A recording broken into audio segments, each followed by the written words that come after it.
Assalamualaikum warahmatullahi wabarakatuh. Teman-teman, di video kali ini saya akan membahas mengenai Peraturan Menteri Kesehatan Nomor 62 Tahun 2016 tentang penyelenggaraan kesehatan haji. Yuk kita simak videonya.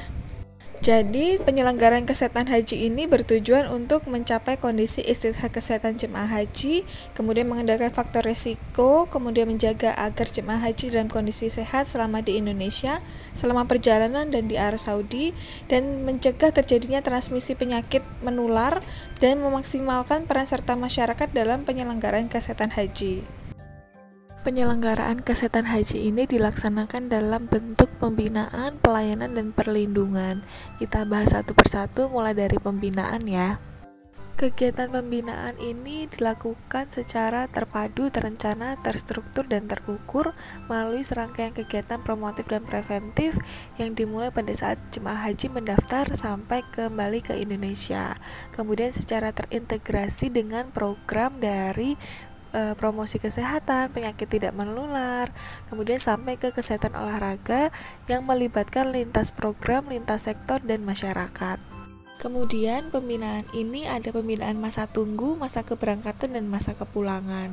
Nah, lebih lengkapnya nanti ada di video di Permenkes nomor 15 ya, itu tentang istirahat kesehatan. Tetapi masa tunggu ini adalah berupa kegiatan penyuluhan, konseling, peningkatan kebugaran, dan sampai ke kunjungan rumah.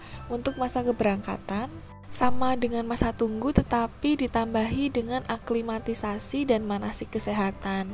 Kemudian untuk pembinaan masa kepulangan itu seperti penyuluhan ya, sama dengan yang masa tunggu, dan masa kepulangan ini dilaksanakan 14 hari sejak jemaah haji tiba di tanah air. Pembinaan ini dilihat dari pasal 6 ya, itu dilaksanakan di kabupaten atau kota di daerah embarkasi atau debarkasinya masing-masing. Kemudian dilaksanakan oleh tim penyelenggara kesehatan haji di kabupaten atau kota tempat tinggalnya. Kemudian untuk pembinaan kesehatan haji ini bisa di embarkasi dan debarkasi di bidang kesehatan. Kemudian untuk pasal 7, selama di Arab Saudi diselenggarakan di KKHI, sektor, kloter, dan fasilitas lain yang memungkinkan untuk penyebarluasan mengenai kesehatan. Kemudian diselenggarakannya dalam bentuk deteksi dini, penyuluhan, konseling, brosur, poster, supaya upayanya itu bersifat promotif dan preventif. Selain itu, untuk pelayanan ya diselenggarakan di puskesmas atau klinik, rumah sakit, kemudian perjalanan saat embarkasi dan debarkasi, dan rumah sakit rujukan. Pelayanan ini meliputi pemeriksaan kesehatan, pelayanan rawat jalan, rawat darurat, kemudian ada laboratorium, rujukan, pelaksanaan karantina kesehatan, dan juga penanganan jemaah haji wafat di pesawat maupun di Saudi. Di pelayanan juga ada pemeriksaan kesehatan untuk menetapkan status kesehatan jemaah itu layak terbang atau tidak layak terbang, dan penilaian kembali istitaah kesehatannya. Jadi benar-benar dipastikan tidak mengganggu aktivitas beribadah di Arab Saudi. Kemudian penilaian kembali istitaah ini secara medis memiliki potensi untuk tidak memenuhi syarat maupun memenuhi syarat. Nah, pemeriksaannya ada laboratorium, rawat darurat, rujukan, dan RS rujukan. Penanganan jemaah haji wafat sendiri ya, meliputi penetapan penyebab wafat dan identifikasi potensi penyebab wafat. Potensi penyebab wafat ini seperti penyakit menular, wabah, keracunan, dan substansi toksis lainnya. Setelah pelayanan juga ada perlindungan. Nah, perlindungan spesifik ini ya mencegah terjadinya atau memberatnya keadaan pada penyakit atau gangguan tertentu kepada jemaah haji. Nah, perlindungan ini biasanya vaksinasi dan penyediaan alat perlindungan diri atau APD.